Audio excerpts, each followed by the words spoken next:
this will make everything much easier when it actually comes to the point where you have to make a decision. That was a good reminder for me to keep educating not only leadership but also our employees about what we do, so that they also know why we're reaching out to them about posting more on LinkedIn or being featured in videos.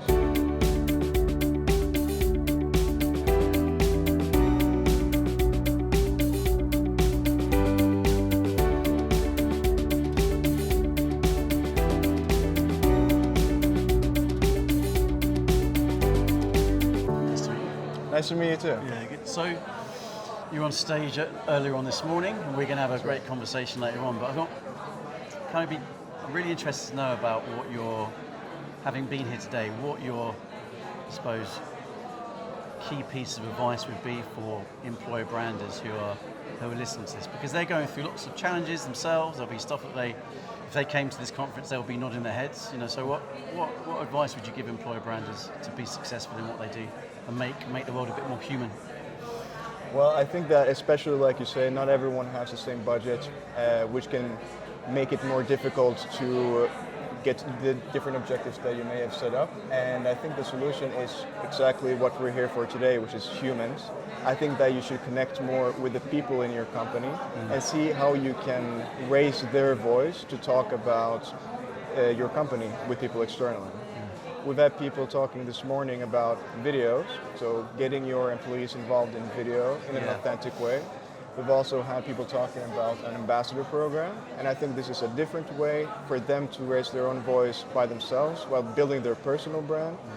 And I think that doing this, and also I've been talking about the career sites, highlighting them together with the other content that we want to highlight, is another way that doesn't necessarily cost a lot of money, but still can help you talk about your company in a very authentic way. Yeah, nice. What for you? What's worked in terms of getting buy-in from other people, particularly leaders of organizations? I think it can really depend on the company that you're working in. Yeah. For us, we have a quite flat organizational structure, and so which means that it's quite easy for me to get access to these people, to be able to have casual conversations with them and not only going to them in formal meetings where we're talking about specific projects. I think it's important to, throughout the year, keep in touch with them, keep them educated about the things that you're working on, so that they know the benefits from your work throughout the year, not only when you're pitching your project to them, but already before you're there. They know who you are, they know what you're doing and why you're doing it.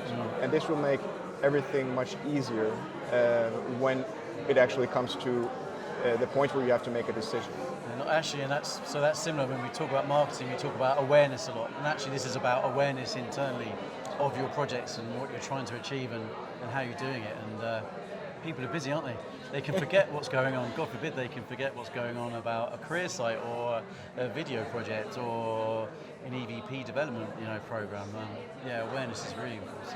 I was shocked when I realized that people had forgotten what I told them 1.5 years ago, because I made an amazing presentation internally. Yeah. But it turns out that there are other things that are interesting in our company, and people tend to forget after a certain point. So that was a good reminder for me to keep educating not only leadership but also our employees about what we do, so that they also know why we're reaching out to them about posting more on LinkedIn or being featured in videos. It's not just us asking favors, but there are benefits in there for the company and for them personally. Yeah, nice.